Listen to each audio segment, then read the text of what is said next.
Olá, serei seu professor nesta videoaula de eixos, transmissões e acoplamentos. Vamos começar? Os temas desta aula são polias, correias, engrenagens, acoplamentos e juntas. Polias. As polias são peças cilíndricas que possuem medidas padronizadas e recebem ou transmitem movimentos através de uma ou mais correias, movimentadas pela rotação do eixo do motor e pelas correias. Existem vários tipos de polias. Por exemplo, uma furadeira de bancada, é um exemplo típico da utilização de polias e correias. Ela, inclusive, utiliza-se de polias escalonadas para mudança de velocidade, conforme a necessidade do uso ou da substituição de brocas. Existem também as polias planas e as polias trapezoidais do tipo V. As polias planas também são muito utilizadas.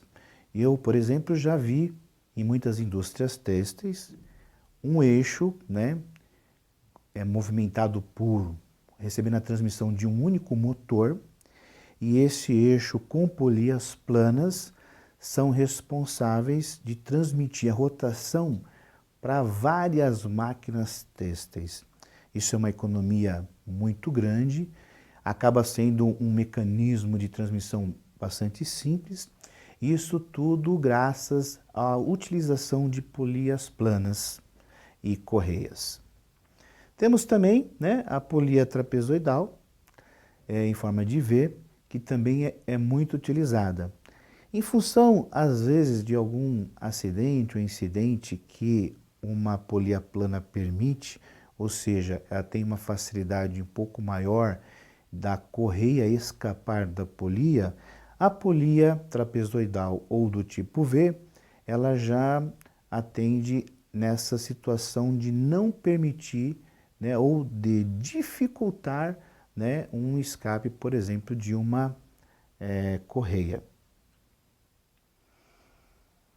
Falando em correias, as correias, por exemplo, em V ou trapezoidal, ela é inteiriça, fabricada com seção transversal em forma de trapézio e é feita de borracha revestida de lona, e é formada no seu interior por cordonéis vulcanizados para suportar as forças de tração. Temos também correias feitas, fabricadas de produto de origem animal, natural, por exemplo, couro de boi. Existem correias que são fabricadas com esse tipo de material. Existem também as correias planas, que nós já falamos.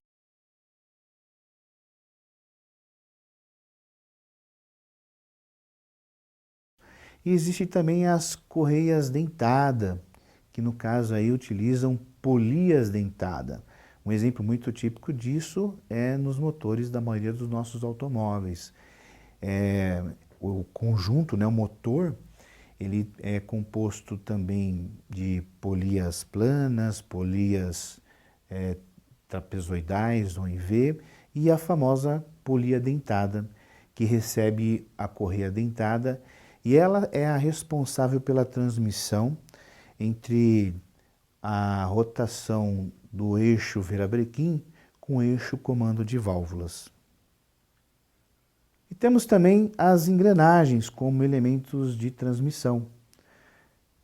Esse movimento pode sofrer alterações de rotação em função do número de dentes da engrenagem que recebe o movimento, chamado de movida, e do número de dentes da engrenagem que transmite o movimento e força para a engrenagem, chamada de motora.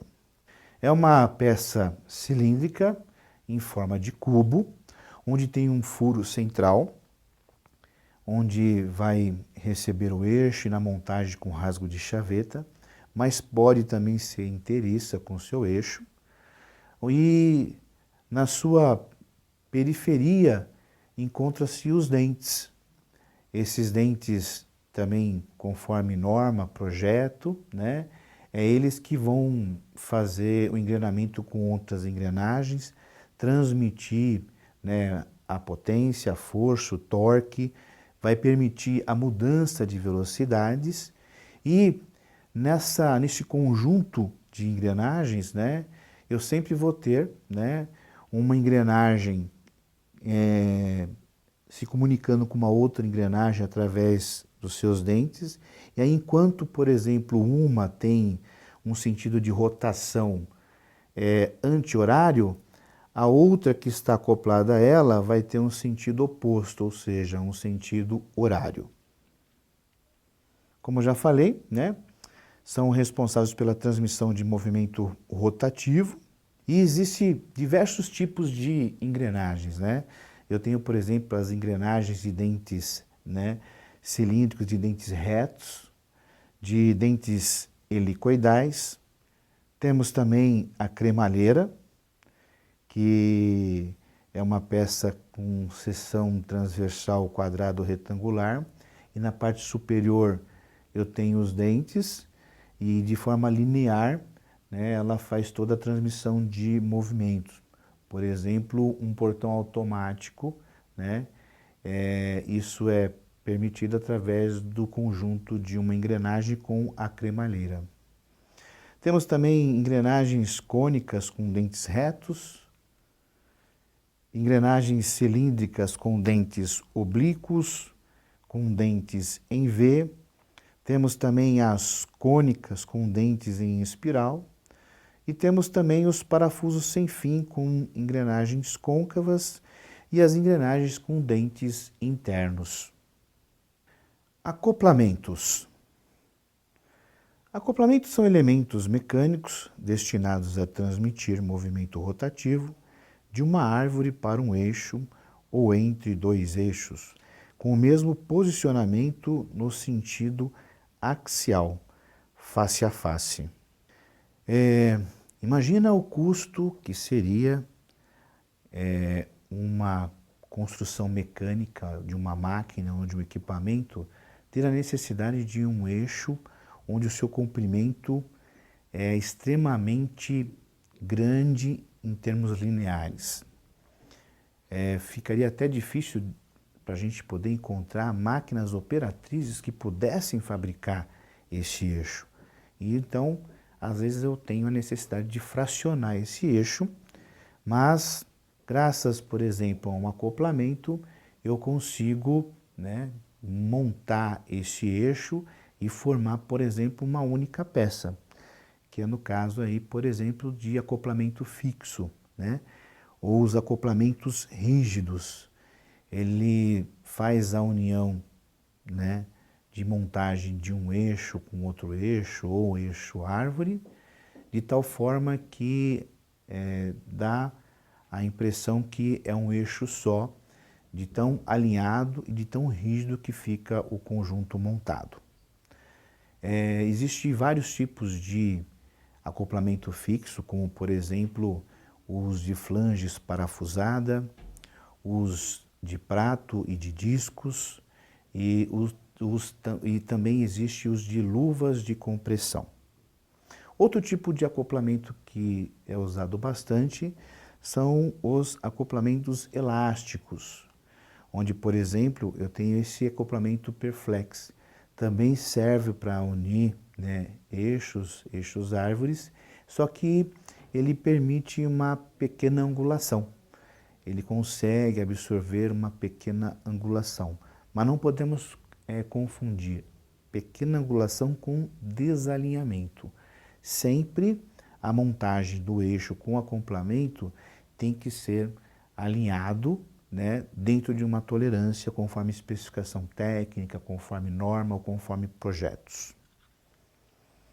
Existem também outros tipos de acoplamentos elásticos, né, como por exemplo os elásticos de garras, os de fitas de aço, e aqui eu também posso mostrar para vocês os acoplamentos fixos e rígidos, como por exemplo rígidos por flanges parafusadas ou este outro aqui de discos ou de pratos.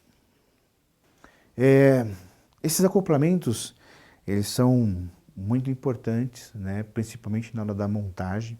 Como eu falei, além do alinhamento, né, que deverá existir entre os eixos, né, eles não podem sofrer nenhum impacto, nenhuma agressão por batida física, o que geralmente na prática muitos técnicos utilizam é aquecer, né, os acoplamentos, no máximo em até uns 120 graus, em banhos de óleo ou banhos com fluidos, para poder fazer uma montagem mais fácil no eixo.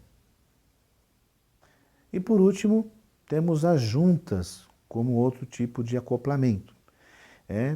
Eles são destinados também à transmissão de movimentos, desenvolvidos para atender aplicações específicas, e esses acoplamentos são denominados as juntas, pois possuem características construtivas que se destinam a unir o elemento gerador de força. Um exemplo desse tipo de junta, né, é as juntas universais homocinéticas, que nós conseguimos ver presente nas rodas dos nossos automóveis. É como se eu tivesse uma carcaça com esferas, né, dentro de um estojo, e esse mecanismo ela permite uma certa angulação entre esses dois eixos para poder fazer a transmissão do torque para as suas rodas. Nós separamos alguns links para você conhecer mais sobre o assunto desta videoaula. Não deixe de acessá-los em seu ambiente virtual. Polias e correias e engrenagens. Bom, pessoal, espero que seja claro o assunto eixos, transmissões e acoplamentos. Caso ainda fique alguma dúvida, assista novamente esta videoaula. Até a próxima!